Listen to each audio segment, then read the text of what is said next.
morning, guys. Thank you for joining me again. This is latest 247. So what I got for you today is about Bells University.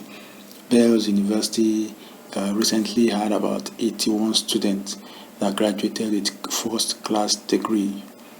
Now this is a lot of number, 81 students from the Bells University of Technology, Ota, Ogun State, graduated with first class degree in the 2019-2020 academic session. Now, the Vice Chancellor, Professor Jeremiah Ojediro, said Saturday during the institution's 12th convocation that they were part of the 1,026 students graduating from the session. Now, about 450 others graduated with second-class upper degree, 336 with second-class lower degrees, 58 with third-class degree, while 101 back postgraduate degree. That's a lot of number, according to him, he said university applied a robust e-learning platform for students during the COVID-19 pandemic, which assisted the institution in the completion of the 2019-2020 academic session. And the university is working tirelessly on a notable research and improving its facility as well as infrastructure so as to become a world-class institution. Okay, now at least we know where this is coming from. When I read this article or this particular post, I was like, how is this even possible? Given with the experience that we had when we also went, through our university days, it was very difficult to come out of first class. And even though we are coming out of first class, it's just going to be a handful of guys coming out of first class, given the frustrations and everything that you go through school. Not that a lot of people are not actually smart to get the first class, but the fact that you have to deal with lecturers that that will apply their own personal emotions and their own personal thinking and personal grading of view. You might be very smart, but if a lecturer doesn't like you, forget it. It will be difficult for you to pass, get an A in his course. And if you, by any chance, kind of displeasing, maybe be arrogant or something like that, you're dropping from that ladder, no matter where you are. So some students actually started out very good, or started out very good, but along the line, they start having issues with other lecturers, they start having issues with other students, and eventually that affects them, that affects their grade and drops it. So when I realized that, when I read this article, I was like, 81 students was a lot, given the the environment that we find ourselves, which is actually unusual. We have been the environment that we find ourselves actually has affected us negatively.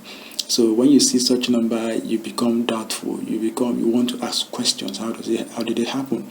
Meanwhile, it is not supposed to be like that. A lot of people are smart. So if we hear that out of 1,000 students graduating, that 800 has first class, it shouldn't be unusual. If they are all smart, then they deserve it. But in an environment like ours, if you hear 50 people having first class, everybody want to ask what happened, how did it happen, what department are they coming from, and they want to find a reason to attach to that. And of course, there are always reasons to attach to it. So when I found out that this school actually had to do the online stuff, according to the university, that they actually tried to move online, so they had an e-learning platform. They made it very accessible to their students, and through that means their students were able to continue their education. So that really explained how and what made it possible for a lot of students to come out with first class. Because when you're working online, your interaction with your lecturer is going to be minimal. A lot of things, maybe you are doing online grading, you are doing e-learning platform, during the exams you have to answer questions online and simply submit. It's usually Q&A, objective question A, B, or C. You make the right choice and you get it. It doesn't have to do with you having to face someone that doesn't like you. Because if you face a lecturer, or if a lecturer actually knows you directly and you're interacting with them and you don't interact the way they want, or they just don't like you for any reason, even if you get the answer, they might find a reason to mark you down. So, but when you're doing the online platform, the e-learning platform, you have minimal interaction with lecturers. So if you know it, you know it. And if you score it right, you score it right. The computer grades you and you are good. But unfortunately also, if you don't know it, then there is no room for any adjustment for you. If you don't know it, then you're going to fail it. So the onus becomes on you to actually study and be prepared, for the exam. So, but if you're prepared enough for the exam, then there's no reason for you to fail. So in that reason, if you are getting A in that course, you are getting A. This is not a case of someone saying they didn't like your face, you didn't grade them, or maybe the other exam you didn't submit on time, or things like that. So they want to penalize you for that, things like that. That doesn't apply to you. It's a computer that is grading you, and the computer says, "Oh, you got A in this. Fine, you got A. You got, it to be computed." So that's going to help you to, retain whatever value that you have achieved. So I think that would have actually contributed to making it possible for 81 students, about 800 students, to get first class. It's very, very unusual, especially in Nigerian university. And we'll listen to this. I know maybe people from other countries or other places might think, why is it unusual? I mean, this happens every day. But in the Nigerian setting, anyone that's schooled in Nigeria, anyone that attended university in Nigeria will tell you. Ask anyone that is a Nigerian, they will tell you what Nigerians go through in terms of education, especially university.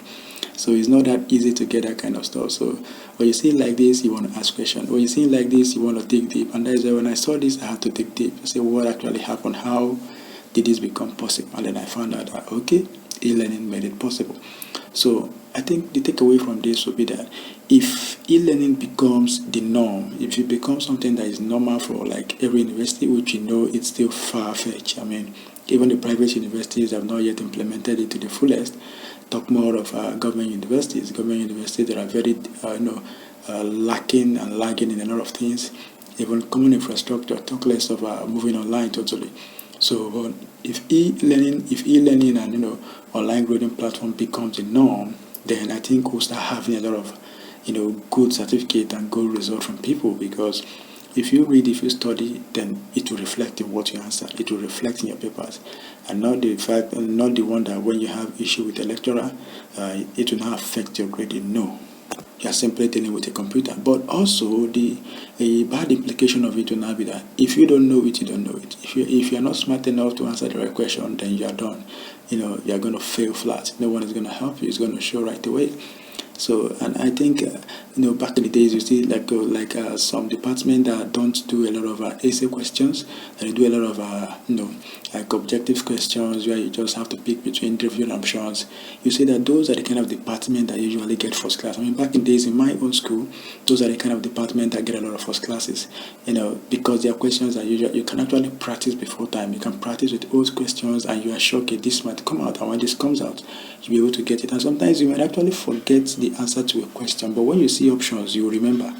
It will click, okay, this is not this, it's not that, then eventually it must be this, and you get it right.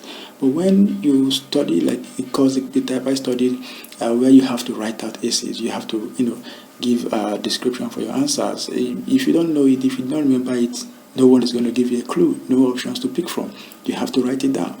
And if you write it down and the lecturer decides, okay, your English was not good enough, or you didn't explain it good enough, in a very good way for him to understand, or it just feels like, okay, you didn't touch the part, you didn't actually elucidate on a particular area that he needed you to elucidate or explain more about, you just failed that course. And you cannot drag it anyway. He decides it. But when it's an objective question, that you have to pick between A and B. And if the answer is A and you picked A, you are right. Nothing can change it, unless someone just decides to be evil and then still grade you lower. So that's it, guys. So what do you think about e-learning platform becoming the norm in the universities across Nigeria? And of course, also the essay and the objective question. What do you think, and how has this affected you? If you actually studied in Nigeria, how does this affect you? And what do you think about a lot of students coming out of first class, and also about private school having a lot of first class compared to government institutions? That's what I have to say, guys. Thank you for listening.